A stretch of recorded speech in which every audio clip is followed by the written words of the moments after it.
ইয়া আইয়ুহাল্লাযীনা আমানু কুতিবা আলাইকুমুস সিয়ামু কামা কুতিবা আলাল্লাযীনা মিন ক্বাবলিকুম লাআল্লাকুম তাত্তাকুন। সাদাকাল্লাহুল আযীম।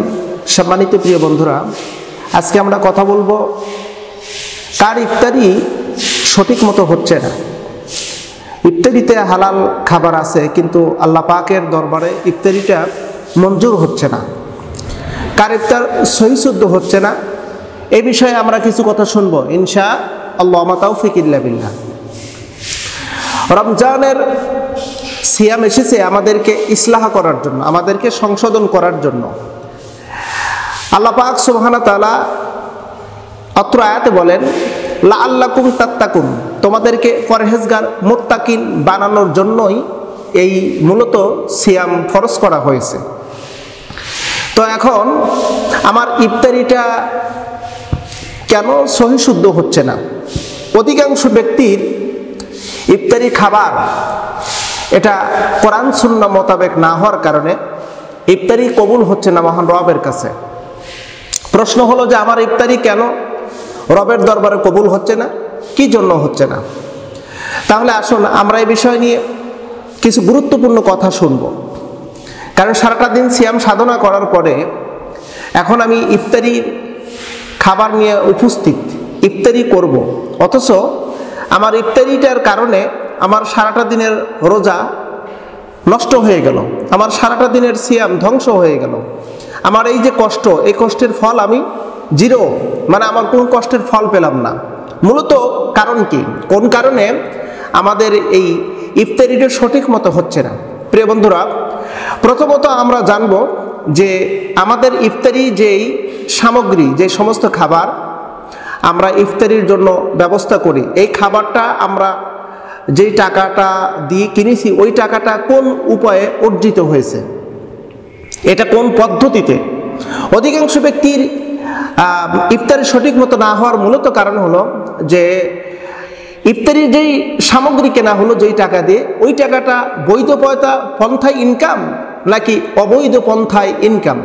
যদি অবৈধ পন্থায় হয়, যেমন সুদ, ঘুষ, চাঁদাবাজি, টেন্ডারবাজি, দুর্নীতি, আত্মসাৎ, এমনকি মানুষকে জুলুম করা, এই সমস্ত পন্থায় যদি ইনকাম করে, এই সমস্ত পন্থায় যদি অর্জিত সম্পদ দ্বারা যদি ইফতারি ক্রয় করা হয়, ইফতারির সামগ্রী ক্রয় করা হয়, তাহলে নিশ্চিত শুনে রাখেন আপনার ইফতারি মহান রব দরবারে, মহান রব্বুল আলামিনের দরবারে কবুল হচ্ছে না, আপনার ইফতারি হচ্ছে না, যার কারণে আপনার রোজাই নষ্ট হয়ে যাচ্ছে। কথাটা কি একটু বুঝতে পারছেন? মারাত্মক কথা। ইফতারি সামগ্রী আপনি যদি অবৈধ পন্থায় ইনকাম করেন, তাহলে ওই ইফতারি দিয়ে যদি আপনি ওই টাকা দিয়ে ইফতারি যদি করেন, তাহলে আপনার ইফতারি হচ্ছে না। আরেক শ্রেণীর ব্যক্তির ইফতারি হচ্ছে না, তা হলো আপনি একটু পরিষ্কারভাবে বুঝবেন। কোরআনুল কারীমে আল্লাহ সুবহানাহু ওয়া তাআলা পরিষ্কারভাবে উল্লেখ করেছেন, কু আনফুসাকুম ওয়া আহলিকুম নারা, তুমি নিজে বাঁচো এবং তোমার আহল পরিবারদেরকে বাঁচাও। এখানে জাহান্নামের আগুন দ্বারা উদ্দেশ্য করে বলা হয়েছে।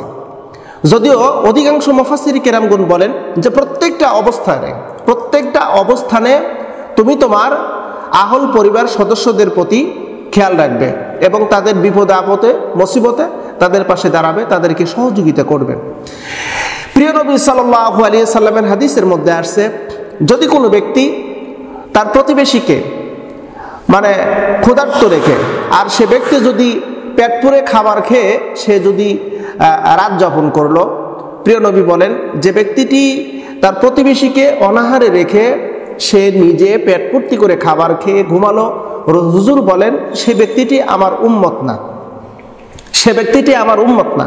পরিষ্কার কথা হলো যে আপনি আপনার প্রতিবেশীর প্রতি আপনাকে লক্ষ্য রাখতে হবে। এখন আপনার ইফতারির সামগ্রী অনেক সুন্দর এবং মানসম্মত এবং অত্যন্ত ভালো ভালো আপনি খাবার ব্যবস্থা করে রেখেছেন, আপনি ইফতারি করবেন, কিন্তু আপনার প্রতিবেশীর ঘরে খাবার নেই, আপনার প্রতিবেশী তার ইফতারির কোনো ব্যবস্থা হচ্ছে না, সে ইফতারি করতে পারতেছে না, ইফতারি করবে এমন কোনো খাদ্য পানীয় তার বাড়িতে নেই। এখন আপনি প্রতিবেশী হিসেবে আপনি ইফতারি করতেছেন, আপনার হালাল টাকা সবকিছু, আপনার সবকিছু ওকে, কিন্তু আপনার প্রতিবেশীর ইফতারি ব্যবস্থা না থাকার কারণে আপনি যখন ইফতারি করতেছেন তার খোঁজ খবর না নিয়ে, সেই ক্ষেত্রে আপনার ইফতারি মহান রবের দরবারে কবুল হচ্ছে না। অর্থাৎ আপনার ইফতারি যদি রবের দরবারে যদি কবুল না হয়, তাহলে আপনার রোজা নষ্ট হয়ে যাচ্ছে, এটা পরিষ্কার কথা। তাহলে আমাদের ইফতারি কবুল হচ্ছে না কার কার? প্রথমত হলো অবৈধ পন্থায় ইনকাম যারা করেছে, এই অবৈধ পন্থায় উপার্জিত টাকার ইফতারি সামগ্রী যদি কোনো ব্যক্তি খায়, তাহলে তার ইফতারি হবে না। দ্বিতীয়ত হলো যারা প্রতিবেশীদের খোঁজ খবর না নিয়ে, প্রতিবেশীর খোঁজ খবর না নিয়ে যে ইফতারি করতেছে, তার ইফতারি কবুল হচ্ছে না। এবার তৃতীয়ত আমরা জানব উকুকুল ওয়ালিদাইন, অর্থাৎ পিতামাতার অবাধ্য সন্তান। পিতামাতার অবাধ্য সন্তানের ইফতারি হবে না। আমরা অধিকাংশ দেখেছি বাবা মাকে ছাড়া অনেক সন্তান আছে বাবা মার সাথে অনৈতিক আচরণ এবং বাবা মার সাথে খারাপ আচরণ করে, তারপরে সন্তান স্বতঃস্ফূর্তভাবে তার বন্ধু, তার ফ্রেন্ড সার্কেল, তার পরিবার নিয়ে ইফতারি আয়োজন করেছে, ইফতারি করতেছে, কিন্তু তার বাবা মার খোঁজ খবর নিচ্ছে না বাবা মা কোন অবস্থানে আছে, তাদের ইফতারি সামগ্রী কি, তারা কি খাচ্ছে, তারা রোজা রাখতে পারতেছে কিনা, ইফতারি খেতে পারতেছে কিনা, সাহারি খেতে পারতেছে কিনা, এগুলোর কোনো খোঁজ খবর না নিয়ে এই সন্তান ইফতারি করতেছে। ওই সন্তানের ইফতারি আল্লাহর দপ্তরে কবুল হবে না। কেন কবুল হবে না? কবুল না হওয়ার কারণ হলো সে পিতামাতার অবাধ্য সন্তান, পিতামাতার অবাধ্য সন্তান। এবার আসুন লাস্ট নাম্বার, কোন ব্যক্তির ইফতারি মহান রবের দরবারে কবুল হবে না? জালিম ব্যক্তির। যারা জুলুম করেছে। কিছু জালিম আছে না, তারা জুলুম করে কিন্তু নিজেরাও বোঝে না যে আমরা জালিম। এরা রমজানের সিয়াম সাধনা করতেছে, কিন্তু ইফতারির সামগ্রী তাদের সামনে উপস্থিত, কিন্তু তারা যে জালিম এটা কখনো অনুধাবন করেনি। এই জালিমেরা তারা জুলুম করেছে, জুলুম করার পরে তারা ইফতারির সামগ্রী সামনে রেখে এবার ইফতারি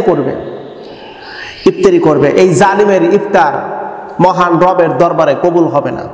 কবুল না হওয়ার কারণ হলো সে যে জালিম। কারণ আল্লাহ সুবহানাহু ওয়া তাআলা নিজে বলেছেন, ইন্নাল্লাহা লা ইয়াহদিল কওমাজ জালিমিন, কোন জালিম সম্প্রদায়কে আমি হেদায়েত করব না।